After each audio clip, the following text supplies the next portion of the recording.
As Gene said, I am Chad Lewis, and I'm excited to be here.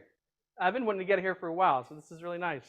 Um, Being a guest preacher is always fun if you've ever had to do it, because no one knows how long you're going to be up here. But you can be happy because my wife will she'll keep me in check. So, um, now, as Gene was saying, I've been in ministry for a little over a decade. We started as house parents. It was nice to meet a fellow house parent in their crowd somewhere. It's a wonderful ministry. There he is, back there. And we've raised like 40 teenage boys in that time. So our daughter has lots of older brothers. I've been a youth minister and a pulpit minister. And now I am caretaker and facilities manager out at Delano Bay. And I get to do preaching, at the different congregations. So this is really exciting. But today, the first thing I want to ask everybody, and this is a little different now that I know that there's a balcony, so it's not exactly how I envisioned this, but I want to ask everyone to stand real quick. If you're a little kid, just shake it out for a second. And we're going to do kind of a small exercise that will make sense with the meat of the sermon this morning. So now that everyone's standing, I want you to sit if you were born after 2010.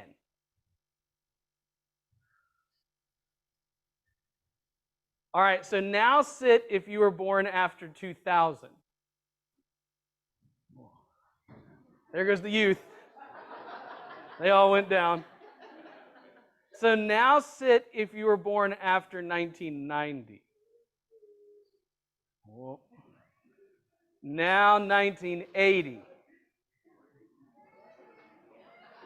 Oh, 1970. 60. 1950.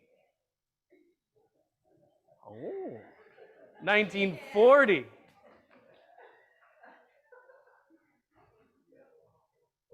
1930. Wow. Amazing. 20s? Are these 20s? In the 20s? Okay, so I want you to clap for them. After 1920. Okay? Now here's the thing. Most churches, they call this older group of individuals, this wise group of individuals, they call them prime timers, right? But really, I like to call them the legacy group. If you can think what they've seen being born after the 20s, 30s, and 40s, think about the wisdom and knowledge that they have and the legacy that they have provided. Now, if you can, I'm going to ask you to stand again. I know. If you can't, just raise your hand. It's okay. You'll be thankful as my lesson gets longer and longer that I had you stand. So, now, a little different. Now, if you've been attending here for 2 years or under, sit down. 5 years and under. 10 years and under. Let's go crazy. 20 years and under. Wow. 30 years. 40 years. 50 years? 60 years? Oh my goodness, that's amazing. Think of the legacy that they have provided this congregation all those years that they've been here.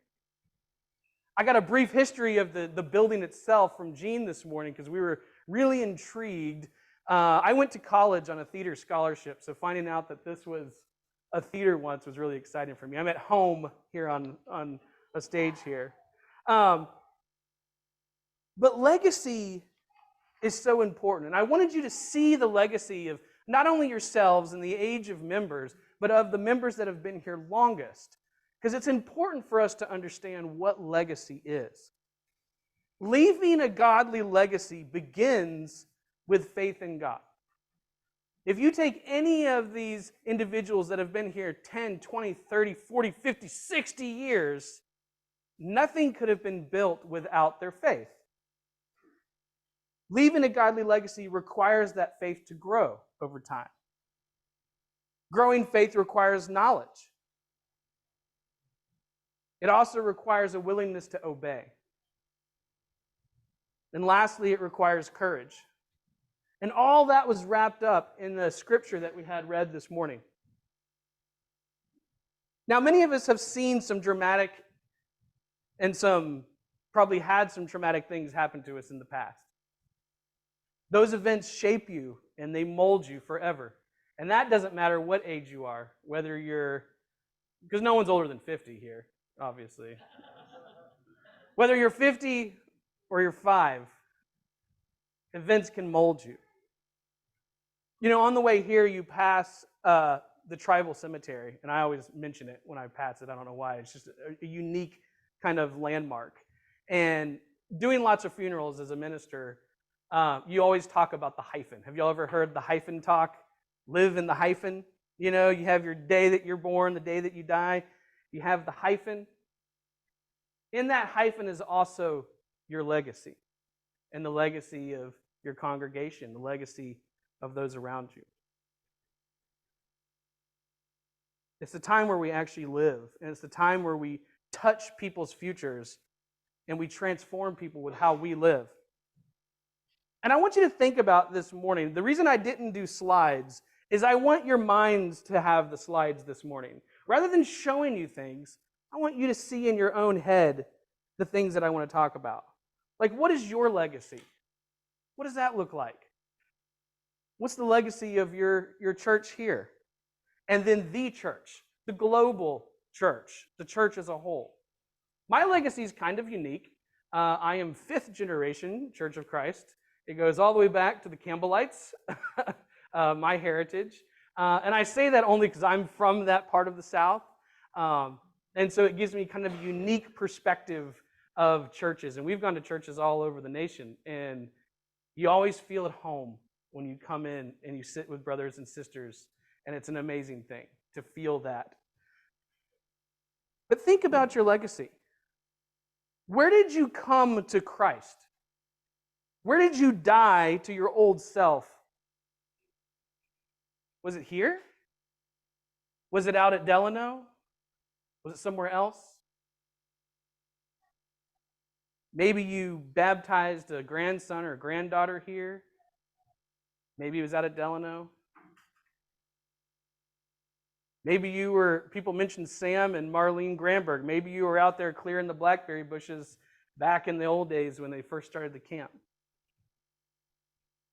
See, the thing is, you have a legacy. And I want you to think about that legacy.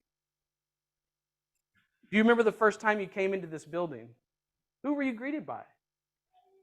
When did this start to feel like home? I want you to consider, given the fragility of life and the uncertainty of our own futures, the legacy in your hyphen, what you're leaving behind, what you're going to leave behind. See, legacy is a culmination of the past, present, and the future. And to leave a godly legacy, I want to look at specifically, I want to look at the life of Joshua. And we're going to pick up kind of where he takes over as leader, but I do want you to remember, when he takes over as leader, he's not a young buck at all. In fact, he was born into slavery. You probably wouldn't have titled that when you think of Joshua off the top of your head. He was born into a life of slavery in Egypt. He grew up there. He was there during the time of the plagues. He saw God's hand at work. He was there when the Red Sea was split. He saw the mountain that had storms and fire on it. He was there when they made a golden calf. He was there when Moses got mad and split the tablets, only to climb back up a mountain at the ripe age of 80 to get more. He was one of that was chosen to be a spy, to go into the promised land. And over there, yes, they saw giants, is what they said, but they also saw the promise of what God wanted for them. And him and Caleb said, let's do this. We have God. Remember the plagues. We can do this. And yet the people decided against it. He was there wandering for 40 years, eating manna and quail.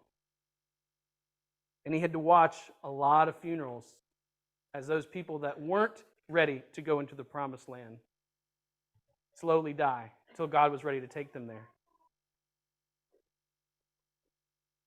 Now let's look again at Joshua 1, 6 and 9 that young man read to us earlier.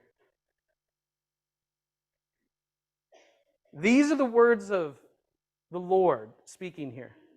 Be strong and courageous, because you will lead these people to inherit the land I swore to their forefathers to give them. Be strong and very courageous. Be careful to obey all the law my servant Moses gave you. Do not turn from it to the right or to the left, that you may be successful wherever you go. Do not let this book of the law depart from your mouth. Meditate on it day and night, so you may be careful to do everything written in it. Then you will be prosperous and successful. Have I not commanded you? Be strong and courageous. Do not be terrified. Do not be discouraged, for the Lord your God will be with you wherever you go. Leaving a godly legacy requires faith in God. Think about Joshua, a life of slavery, the plagues, all those things. And God says, have I not commanded you to be strong and courageous? Don't be terrified. God's saying, I'm with you. He saw him in the morning, he saw him in the night, and he's still reminding them, I am with you. God is with those who have faith in him. You know, this morning when I was asked, what does Delano need? Delano needs prayer. But we all need prayer. Puyallup needs prayer. Puyallup needs faith. You see, people in the Old Testament, they didn't know the name of Jesus the way we do. But they put their trust in God and his provision for their salvation. In Exodus 15:2, it says, the Lord is my strength and my song, and he has become my salvation. David says in Psalm 27:1, the Lord is my light and my salvation. Psalm 62:7 says, my salvation and my honor depend on God. And Isaiah said in 12:2, surely God is my salvation. Since the cross of Christ, our ultimate object of faith is still God, but the immediate object is our faith in the life and work of Jesus Christ. And I'm not saying anything that you don't know. I'm not saying anything that's new to you. But I want to remind you of your legacy. In Romans 3:23 through 26, it says, for all have sinned and fall short of the glory of God. And all are justified freely by his grace through the redemption that came from Christ Jesus. And God presented him as a sacrifice of atonement through faith in his blood. He did this to demonstrate his justice, because in his forbearance he had left the sins committed beforehand unpunished. He did it to demonstrate his justice at the present time, so as to be just and the one who justifies those who have faith in Jesus. All of our relationships with God started with faith. It had to start. At some point, you went, I don't believe, and now I have faith and I do believe. That's where it all starts. That's how that relationship begins. And if you want to leave a legacy that has Christ in it, we do have to remember that we all fall short of the glory and that we need Christ daily. Faith, however, is not static, is it? We put our faith initially in God. We take that first step. We accept Jesus as our Savior. We die to our old self. We're raised in the waters through the waters of baptism. But that's not the end of the journey, is it? That's the beginning. Now the legacy, a godly legacy, begins. It doesn't end there.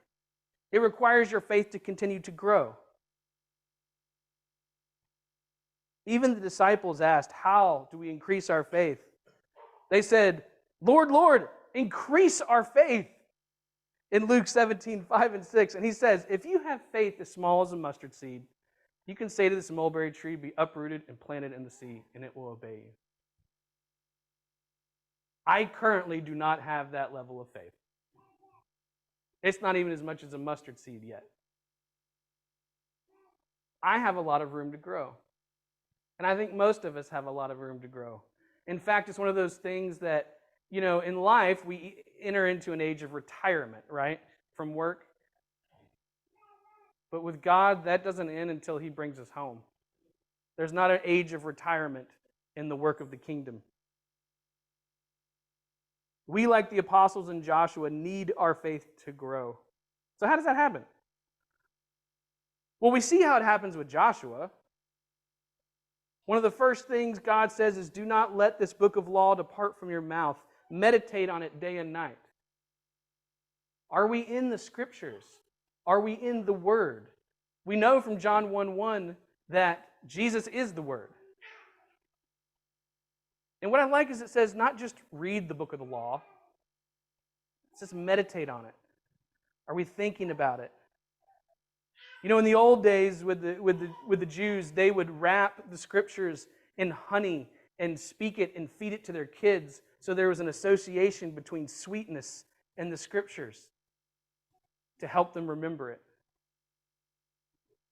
Because it is sweet. It is the manna.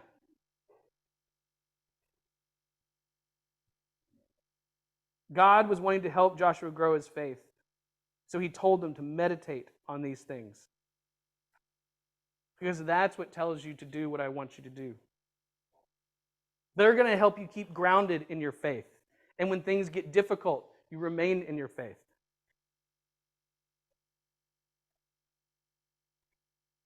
We got to do the same thing. If we're going to leave a godly legacy, we got to be meditating on the Word. Not just reading it, mulling on it, thinking on it daily. We know we're blessed by doing so. And what do those blessings include? Peace, joy, assurance of God's presence and salvation, strength in overcoming trials.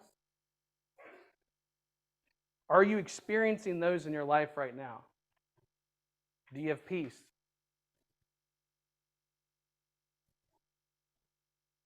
It's interesting. You're sitting in here right now because you were discipled by somebody. Somewhere in your history, in your legacy, whether it was your parents, grandparents, friend, mentor, stranger, someone discipled to you. Now, it could have come through your family, could have come from somewhere else. But it's because someone did something. It wasn't because sporadically you just came to Christ. That's interesting to think, because it started where? Way back in Jerusalem, right? 12 men. They discipled. And then here, 2,000 some years later, we're here today because of those legacies.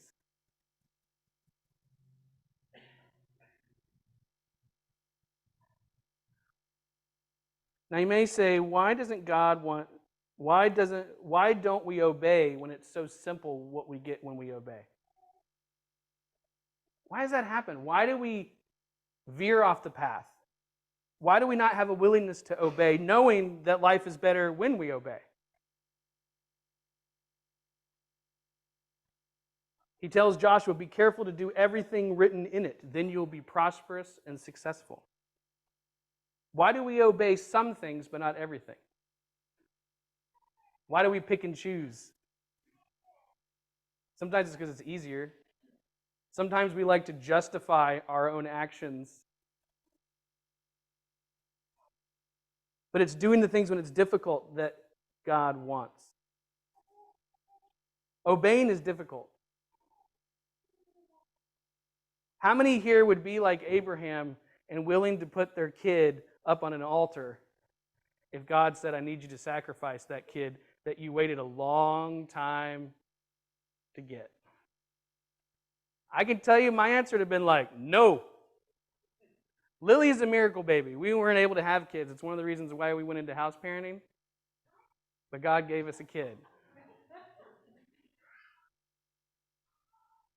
And then to take the miracle child and put him on an altar because God says it's time to sacrifice what's most precious to you. And He said, okay. That's the level of obeying that He's asking. Moses didn't want to go back to the Pharaoh. He had to get some pushing and some nudging, but he went. Daniel was willing to be fed to the lions. Shadrach, Meshach, and Abednego willing to go into the furnace. Joshua was willing to lead them to the promised land. Now, he had done war before. They did war when they were traveling around. He is considered a warlord in Jewish history. But what's funny is what's one of the first things they did with this brilliant military commander? What did God have him do? Let's walk around a city and blow trumpets. That's the tactic we're going to do. Who here has been in the military? You might have some hands in here. If a general said, okay, here's the plan. We're going against a fortified city. We're just going to walk around it and blow some trumpets. That's the plan. Probably wouldn't have been met with a lot of, good stares there. But they obeyed. And miracles happened, right? The walls came down. We have to be willing to do what God says. Obey in ways that don't make sense to us. His ways are not our ways. What if he told you to move someplace that you'd never been because he wants you to go there? That's what he did with Abraham. For some reason, he's done it a lot with me and Shelly. I remember when we lived in Mississippi. Mississippi is really hot, if you don't know, and it has a lot of humidity. And I was like, man, I'm never going to go to the desert. Lord, never send me to the desert. In fact, I'll say no if you want to send me to the desert. Guess where he sent me next? New Mexico, the high desert. So for you youth, don't tell God where he can and can't send you. He will send you someplace for humor. But that's what he did with Abraham. Pick up everything and go to a place you've never been. Why? Because I'm saying so. What if he told you to quit a job? What if he told you to stop doing something because you think what it does gives you joy and you're not finding joy in me? Do you want to obey God in everything, even in times that don't make sense? Now, all of this, and I think this is why it's said so many times, all of this requires courage. Over and over we see it. Be strong and courageous. Be strong and very courageous. Have I not commanded you? Be strong and courageous. God knows our faith requires courage. Now, some of the men out here have said they were soldiers in the military. Any soldier will tell you, courage is not being without fear. It's having the fear and willing to step into it. That's courage. He wants you to step into the impossible. He will always, always call you into something that's probably going to be uncomfortable. Because when you do something that you know you don't have the skill to do, it only glorifies him.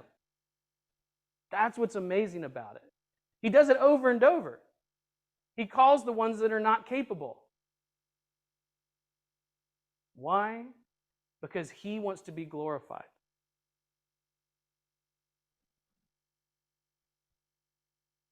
"40 years in the wilderness, living a life as a slave. He stayed faithful.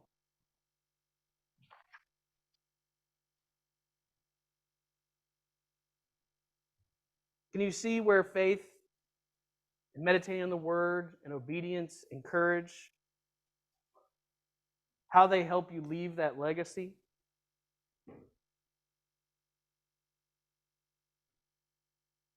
See, sometimes that courage is maybe finding yourself sharing your faith with someone that it might be scared to. Maybe it's in a living situation that doesn't glorify the Lord, and you got to make choices that are hard. I know a lot of these youngsters up here, the youth, they're going through things that we will never understand. They're going to have to be tested in ways that we don't understand. but we also have wisdom that they don't understand. That's why it's a legacy that we do together. That's how it was in the scriptures, too.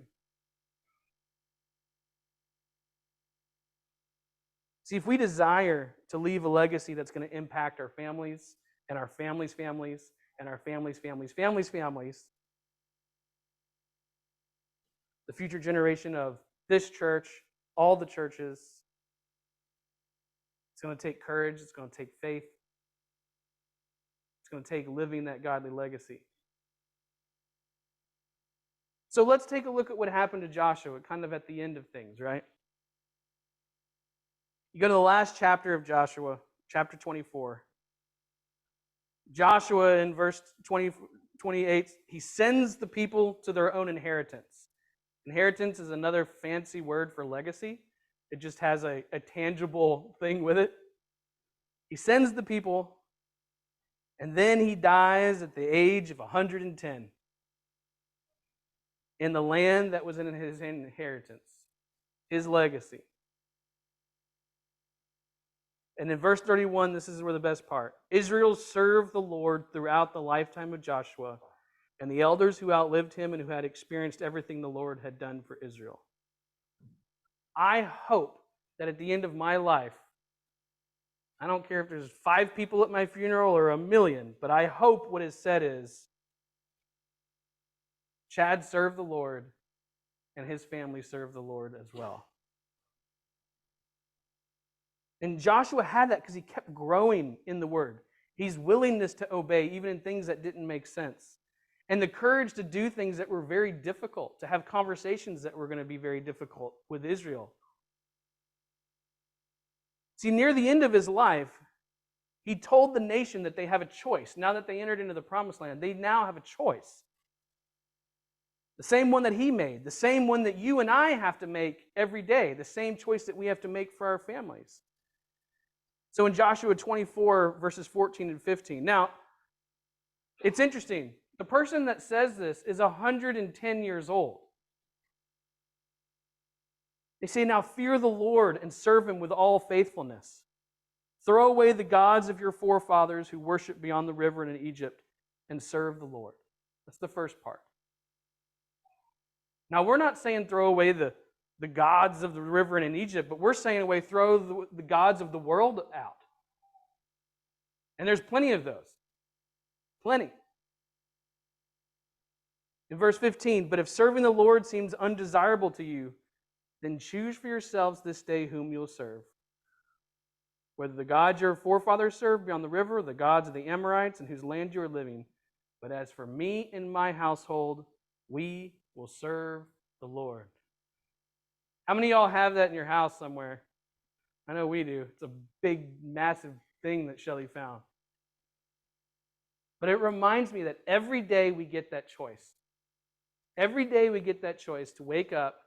God's given us another breath, and we get to choose to serve the Lord. So make a choice. That's what it comes down to. Think of your legacy, the legacy of your family, your kids. Maybe the family you're going to have someday.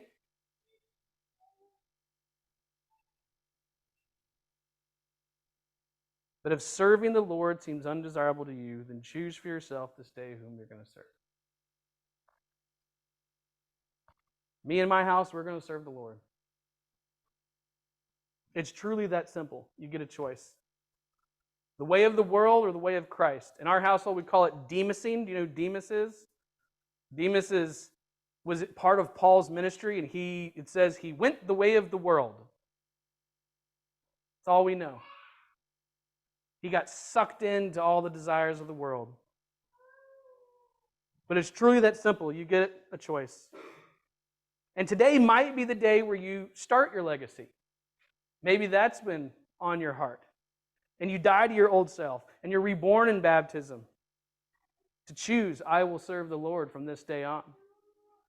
Maybe today is about making that claim again because you ventured off the path. You went the way of the world for a while. And you recognize, hey, I have another breath today. I have another day to serve the Lord. And I know that there's brothers and sisters here who want you to get back on that path. You know, as I read earlier, not one of us is perfect. We all fall short of the glory. All of us have to be humble to understanding that we may have bad days. We may have tough days where we go astray. There may be days where we get called right back into the world and we fall right into the world's trap. But if we have another breath, we can choose again to serve the Lord. The invitation that I assume y'all have every Sunday, it's never from the minister. It's always from Christ. To choose Him again. To choose Him this day. So I invite you to come as we stand and sing.